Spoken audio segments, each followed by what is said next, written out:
नमस्कार, मैं हिमांशी। स्वागत है आपका द पैम्फलेट में। पिछले साल 2022 में श्रद्धा वॉकर मर्डर केस पर आक्रोश देखा गया था।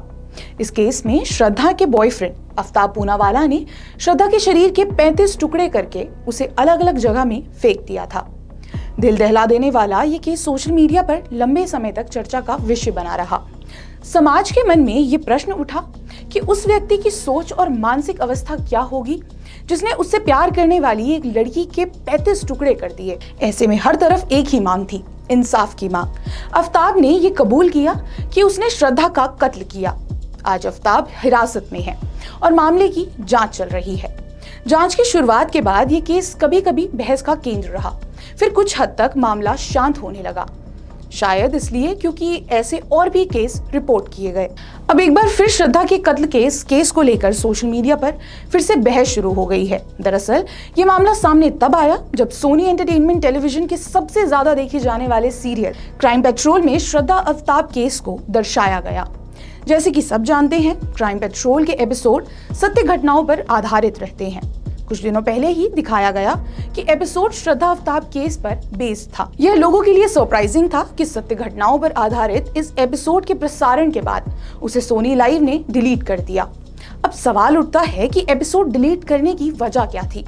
आइए विस्तार से पूरा मामला जानते हैं। 27 दिसंबर 2022 को सोनी लिव के क्राइम पेट्रोल के 212वें एपिसोड में श्रद्धा आफ्ताब केस को दर्शाया गया, जिसका title Ahmedabad Pune murder under crime petrol 2.0 था। इस एपिसोड में श्रद्धा आफ्ताब केस की पूरी घटना को उसी तरह से दर्शाया गया जैसे हकीकत में था, लेकिन इसमें विक्टिम और कत्ल करने वाले की आइडेंटिटी बदल दी गई।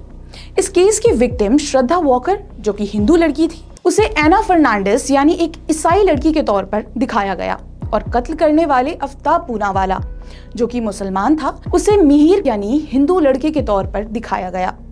ऐसा लड़का जो एना का योगा टीचर है और दोनों मंदिर में शादी कर लेते हैं, जिसके बाद मिहिर एना की बेरहमी से हत्या कर देता है। एपिसोड में मिहिर को एक धार्मिक हिंदू दिखाया गया। उसकी मां को भी एपिसोड में मंदिर जाते हुए और हिंदू रीति रिवाजों को अपनाने वाली एक धार्मिक महिला बनाकर पेश किया गया। इतना ही नहीं, एपिसोड में पुलिस की मदद करने वाले को मुसलमान दिखाया गया है। एपिसोड में इस तरह से गलत आइडेंटिटी पोर्ट्रे करना साफ दर्शाता है कि इस केस को लेकर एपिसोड में पूरा नैरेटिव ही बदलने की कोशिश की गई। लिव इन में रहने वाले आफ्ताब पूनावाला और श्रद्धा वॉकर को मंदिर में शादी करते हुए क्यों दिखाया गया? आखिर इसके पीछे क्या उद्देश्य था? एक सत्य घटना को टीवी सीरियल की तरह पेश करने वाले प्रोग्राम को ऐसा करने की आवश्यकता क्यों पड़ी?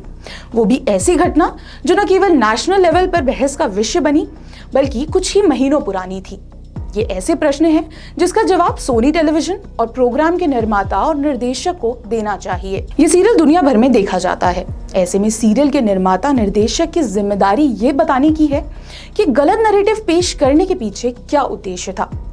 इससे सीधा दिखाई देता है कि ऐसा करके ये दिखाने का प्रयास किया गया है कि भारत में माइनॉरिटी ईसाइयों के खिलाफ अपराध हो रहे हैं और उसके पीछे मेजॉरिटी हिंदू हैं। दुनिया के और हिस्सों में बैठकर ये सीरियल देखने वाले लोग क्या निष्कर्ष निकालेंगे कि हिंदू अत्याचार कर रहे हैं और क्रिश्चियन और मुसलमान समाज उससे पीड़ित है। आखिर क्या उद्देश्य है कि सीरियल में इन्वेस्टिगेशन ऑफिसर को मुसलमान बनाकर पेश करने का? ये पहली बार नहीं है कि सत्य घटना बताकर लोगों को गलत तस्वीर दिखाई गई। बॉलीवुड में तो ये लंबे समय से होता चला आ रहा है, जिस पर पिछले कुछ वर्षों में चर्चा होनी शुरू हुई। पर अब ऐसा लगता है कि बॉलीवुड पर होने वाले चर्चा के कारण गलत बयानी और नैरेटिव के उसी तरीके को सीधा टीवी के जरिए इम्प्लीमेंट किया जाएगा। लंबे समय से सोशल मीडिया पर बॉयकॉट बॉलीवुड भी ट्रेंड हो रहा है और अब ठीक इसी तरह सोशल मीडिया पर बॉयकॉट सोनी लिव भी ट्रेंड हो रहा है। लोगों का इसको लेकर मानना है कि सोनी लिव ने पीड़ित और आरोपी का धर्म बदलकर लोगों में हिंदू धर्म के खिलाफ गलत छवि बनाने की कोशिश की है। लोगों की ये सोच बिना आधार के नहीं है। कई लोगों ने सोनी लिव के हेड दानिश खान को भी ट्रोल करना शुरू कर दिया है।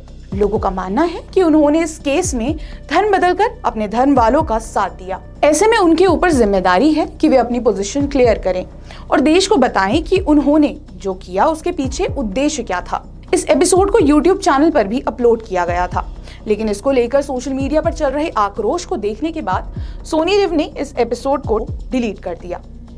एंटरटेनमेंट का सहारा लेकर हिंदू धर्म को हमेशा ही टारगेट किया जाता रहा है। इस तरह का प्रोपेगेंडा चलाने वाले इन डायरेक्टर्स को लगता है कि जनता बेवकूफ है और उसके प्रोपेगेंडा को समझ नहीं सकती। इन्हें समझने की जरूरत है कि जनता का बॉयकॉट का कॉल तथ्यों के आधार पर है। श्रद्धा अफ्ताब केस अगर एक बार फिर उठा है तो इस मामले पर स्ट्रिक्ट एक्शन लिया जाना चाहिए। और जिस तरह बॉलीवुड ने बॉयकॉट ट्रेंड की मार झेली है, ठीक उसी तरह सोनी लिव भी इसके भीतर आ गया है। देखना यह होगा कि ये मामला कहां तक पहुंच पाता है। सरकार के सामने भी प्रश्न है कि ऐसे गंभीर मामलों को गलत तरह से दिखाने के खिलाफ में क्या सरकार एक्शन ले सकती है। मामले में ताजा अपडेट आपको बता दें, सोनी टीवी ने जनता के भारी विरोध के बाद डिलीट किए गए इस एपिसोड पर अपना स्पष्टीकरण जारी किया है। सोशल मीडिया साइट ट्विटर के माध्यम से जारी किए गए इस बयान में सोनी लिव ने ट्वीट कर कहा, कुछ दर्शकों द्वारा सोशल मीडिया के माध्यम से क्राइम पेट्रोल के एक एपिसोड के बारे में कमेंट्स किए जा रहे हैं, जिस पर हम स्पष्ट करना चाहते हैं कि ये एपिसोड श्रद्धा अफ्ताब केस पर नहीं बल्कि 2011 के एक मर्डर केस पर आधारित है। हालांकि दर्शकों की भावनाओं का सम्मान करते हुए हम इस एपिसोड का प्रसारण वापस ले रहे हैं। अगर इस एपिसोड के द्वारा किसी की भावनाओं को ठेस पहुंची है तो हम इस पर खेद प्रकट करते हैं। हालांकि इसके बाद भी सोनी लिव ने अपने बयान में कहीं माफी की भावना जाहिर नहीं की है। सोनी टीवी के अनुसार एपिसोड में दिखाया गया कि मामला वर्ष 2011 का है, जब साउथ दिल्ली के प्रहलादपुर में रहने वाली NRI युवती निरंजनी पिल्लई की हत्या कर दी गई। ये हत्या उसी के पति सुमित हांडा ने की थी।